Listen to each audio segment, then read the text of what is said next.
మంత్రి పొంగులేటి శ్రీనివాసరెడ్డి విలేకరుల సమావేశంలో మాట్లాడుతూ తెలంగాణ రాష్ట్రంలో గడిచిన 10 సంవత్సరాల కాలంలో పేదలకు ఇళ్లన్నా కలగానే మిగిలిపోయింది అని అన్నారు. అయితే ముఖ్యమంత్రి రేవంత్ రెడ్డి ఆలోచనకు అనుగుణంగా ఇందిరమ్మ పథకాన్ని పునఃప్రారంభించి మొదటి విడతగా రాష్ట్ర వ్యాప్తంగా 4.5 లక్షల ఇండ్లు మంజూరు చేసి పేదవాడి చిరకాల వాంఛనను ఇందిరమ్మ ప్రభుత్వం నెరవేర్చిందన్నారు.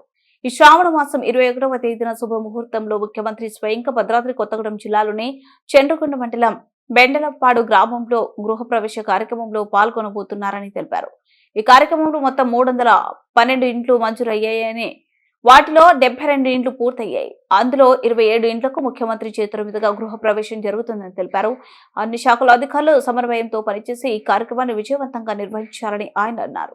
చండ్రగుండ మండలంలో బెండాలపాడు గ్రామంలో సెలెక్ట్ చేయడం జరిగింది. గౌరవ ముఖ్యమంత్రి రేవంత్ రెడ్డి గారు 21వ తారీఖు మధ్యాహ్నం 2 గంటలకి చండ్రగుండ పట్టణంలోకి వచ్చి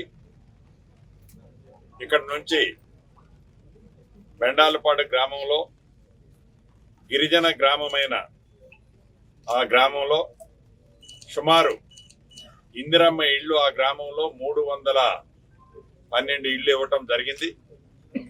ఈ 312 ఇళ్లలో ఇప్పటికే 72 ఇళ్ళు పూర్తయ్యాయి. దీంట్లో 27 ఇళ్ళు రెడీగా అదే రోజు గౌరవ ముఖ్యమంత్రి రేవంత్ రెడ్డి గారి చేతుల మీదుగా గృహప్రవేశం చేయటం జరుగుతుంది. పేదవాడి కళ, పేదవాడి చిన్న చిరు కోరిక ఆనాటి సాధించుకున్న తెలంగాణలో 10 సంవత్సరాల పరిపాలనలో ఆ పేదోడి కళ కలలానే మిగిలిపోతే మళ్ళీ పేదోడి ప్రభుత్వం తెలంగాణ రాష్ట్రంలో ఇందిరమ్మ ప్రభుత్వం వచ్చిన తర్వాత ఆ పేదోడి కళ ఇందిరమ్మ ఇళ్ళు ఒక చిన్న గూడు కావాలనే కళ ఏదైతే ఉందో ఆ కళకి పెద్దపీట వేసి ఈ ప్రభుత్వం మొదటి విడత 4.5 లక్షల ఇళ్ళు.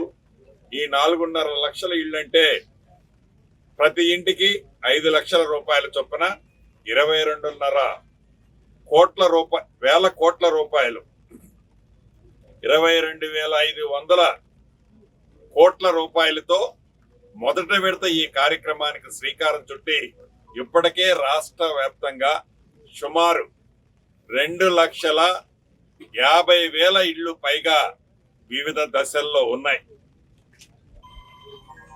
మిగిలిన ఇళ్లకు కూడా ఆల్రెడీ నిష్పక్షపాతంగా పారదర్శకంగా